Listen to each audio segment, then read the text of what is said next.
Hello hello hello les potos, c'est Coach Pao. On se retrouve dans cette vidéo exclusive avec le chapitre 28 du spin-off officiel de Blue Lock, épisode Nagi. D'abord, je sais pas pour toi, mais moi qui suis un ardent défenseur du spin-off épisode Nagi, depuis le début, vu que je fais chaque mois la review, l'épisode Nagi version manga, c'est mon petit bonbon, où l'esprit Blue Lock, des débuts, est toujours là, et ça fait du bien, surtout avec tout le bad buzz de l'animé et les déceptions liées à la Neo Egoist League. Donc oui, le spin-off est un gros kiff, et vous êtes de plus en plus nombreux à vous en rendre compte. Et avec ce match 4 contre 4, le dernier de la seconde sélection, qui débuta chapitre 24, on a pu voir à l'œuvre des persos comme Kiora, Zantetsu, le duo Karasu-Otoya, justifiant leur présence dans le top 6, toujours Chigiri, qui te rappelle que c'est l'un des meilleurs joueurs de Blue Lock, le franc-parler de Baro, et l'analyse et les gestes techniques de Nagi. Tout ça pour avoir à la fin la team à 5 joueurs, la team 2, celle de Nagi, Baro, Chigiri, Zantetsu et Kiora Jin.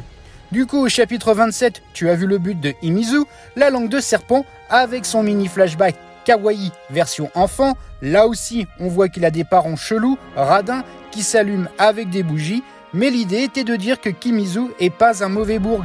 Son kiff, c'est de prendre du plaisir à percer les mensonges de ses adversaires. En gros, Himizu, s'il fait pas carrière dans le foot, il pourrait être un profiler ou un psychiatre. Rejoignant la clinique du docteur Isagi. J'aurais aimé voir ce qu'une team à 3, Himizu, Kuon et Iragi aurait donné, l'équipe qui aurait été la plus détestée de la fanbase. Tu rajoutes Igarashi et Shido, et on a la Suicide Squad du Blue Lock. T'as vu aussi le GOAT Baro faire un discours de roi en vrai leader où dorénavant c'est pas le style qui compte pour marquer les buts, mais juste l'objectif. Il l'a dit, faut arrêter de se prendre pour des boss. La vérité, c'est qu'ils sont tous une équipe de losers, donc maintenant, il faut marquer peu importe la manière. Hors de question pour lui de perdre. Mission accomplie avec son but où le lion a rugi pour l'égalisation 3-3. Ainsi, c'est sur ce score que le chapitre 28 va lancer les hostilités. À voir si ce chapitre va conclure le match, mais j'en doute, les auteurs font de ce match le pinacle de Nagi pour passer une étape. Pas étonnant qu'en dernière page du chapitre précédent, le but de Baro ne l'avait pas chauffé plus que ça. Nagi cherche à enflammer son ego, et sans Isagi ni Reo, ça semble difficile pour lui. En première page du chapitre, pas grand chose à dire à part l'attitude qui dénote des deux équipes. Une qui a pris l'avantage psychologique, c'est celle de Baro, qui avec son but et son style galvanise ses troupes. La Team Red semble chercher un second souffle, où la fatigue se fait sentir. Une double page avec le rappel du score, 3-3, Karasu a le ballon, le corbeau du Blue Lock, toujours à défier Nagi. Stratégie qui, tu le sais, signera sa défaite. Passe pour Kiora qui décidément est le perso spin-off, tant les auteurs le mettent en avant, à la différence du manga où il est quasi inexistant. Les fans de Kiora doivent être les premiers acheteurs du spin-off en ce moment. Il se permet de mettre dans le vent Nagi, montrant qu'il sait dribbler, face à lui Baro, mais pour éviter le clash physique, il donne la balle à Himizu qui lui redonne instantanément. Pour arriver avant Zantetsu, le battant à la vitesse afin d'offrir un caviar de passe pour son leader Karasu, qui doit mettre son but vu que tout le monde dans ce match a droit à son goal, fan service oblige, et ben non, car qui dit fan service dit boy band à crampons, et qui fait partie des 7 persos qui vont le plus de goodies, Chigiri bien sûr. La princesse surgit de nulle part et lui vole son instant de gloire. La panthère a arraché les ailes du corbeau. Karasu hallucine que pour lui arracher son but, Chigiri a usé de tout le peu de cardio qui lui restait en défense, sacrifiant son ego d'attaquant pour le bien de l'équipe. Chigiri transmet à son poteau de la vitesse le ballon, Zantetsu qui lance une contre-attaque supersonique. Otoya et Himizu le bloquent, pas de souci, Nagi dans les parages et il lui transmet le ballon au bon souvenir de la Team V, première sélection. Le chapitre s'enchaîne bien, on est dans du pur Blue Lock. C'est quoi ce poulet? Surtout que Nagi te fait une dinguerie contrôle de la balle en l'air avec un contrôle effet rétro qui feinte tout le monde. Et oui, 99% des gens auraient fait la passe à Baro, mais Nagi, en vrai génie, lui, feinte tout le monde pour redonner à Zantetsu, qui se fait pas prier pour décocher un tir dont il a le secret. En pleine lucarne, tir du gauche, but. 4-3, Team White. Dorénavant, tout le monde côté White a marqué, chaque fan de chaque perso est donc content. Le dernier but, comme je te l'ai annoncé, sera doublé de Nagi. Logiquement, bah oui, c'est épisode Nagi, pas épisode Baro ou épisode Chigiri. A noter que Chigiri exulte autant sur le but de Zantetsu que sur ses propres buts.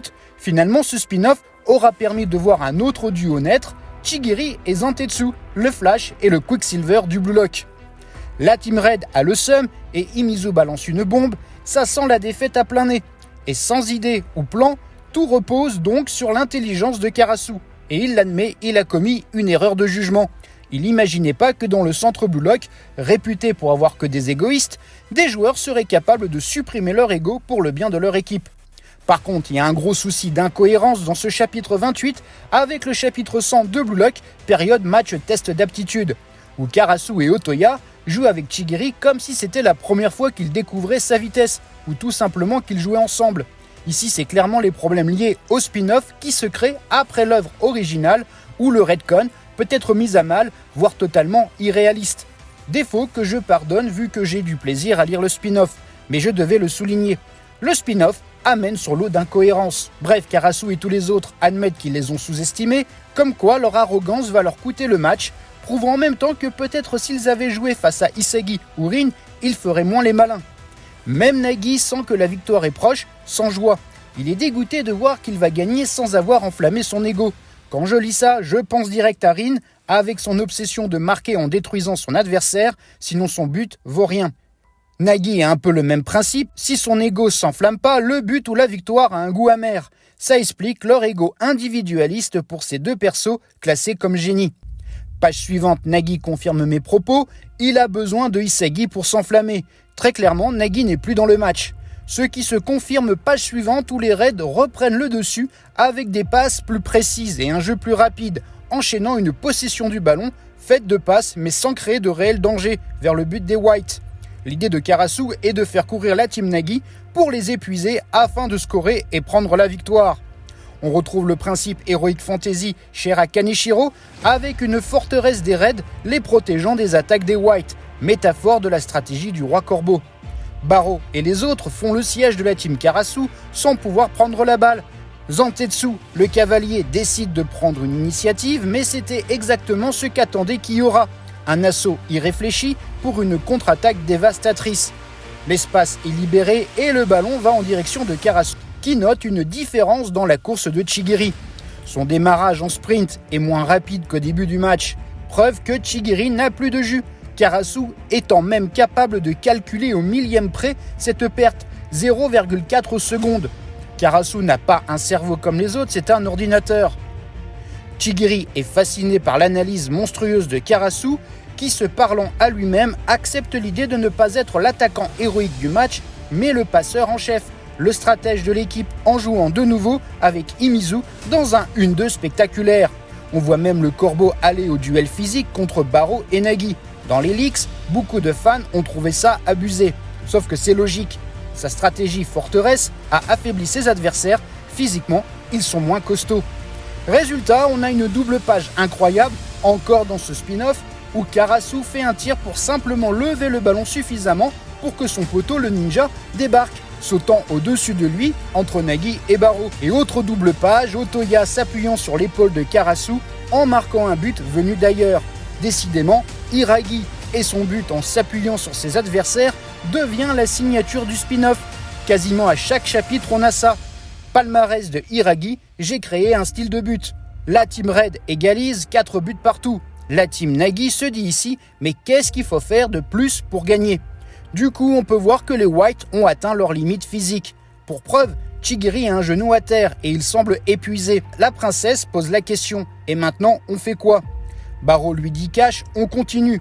On va à fond avec ce qu'il nous reste pour marquer avant qu'il nous pique le ballon. Point final. Sauf que Nagi est contre, il en a marre de la méthode de Barreau. Ça ne l'excite pas du tout, il veut la changer. Barreau le prend mal et lui demande s'il a une meilleure idée. Au point qu'il lui prend le col de son maillot avec un début de clash. Le roi des terrains perd ses nerfs en voyant la nonchalance et l'égoïsme de Nagi alors qu'ils sont à un but de la victoire ou de la défaite. Nagi n'en démord pas, il s'ennuie. Il aime pas jouer de cette manière. Barreau lui balance que c'est un gamin capricieux qui devrait fermer sa bouche et voir le réel. C'est plus le moment de faire les fines bouches. Mais justement, Nagi l'a vu, la réalité. Il a compris que jouer de manière logique et agressive face à la Team Karasu serait un échec assuré. Pour Nagi, dans cette superbe double page, il faut que chacun d'eux joue avec la flamme de leur rêve personnel. leur rêve sera le moteur pour la gagne. Et parce qu'il se peut que ça soit la dernière fois qu'ils jouent ensemble. Nagi veut faire de cette dernière action de but un adieu de rêve. Comment le but de Nagi et de la Team White va être marqué? Une action hors du commun? Quelle sera la réaction de Karasu et les autres de la défaite qui se profile? Sera-t-il hypé de rejoindre Nagi, Baro, Chigiri et Zantetsu? La réponse dans la prochaine vidéo. Blue Lock est sans pitié, seul le plus fort survivra. Voilà, c'est tout pour aujourd'hui. Tu peux ranger tes crampons et on se retrouve très prochainement pour parler des arcs narratifs, des joueurs, des équipes, des théories, de l'animé. Il y a tant à dire sur Blue Lock. Commente, like, abonne-toi. C'est important pour faire vivre cette communauté. Merci infiniment. Panenka et Sombrero. Allez, ciao.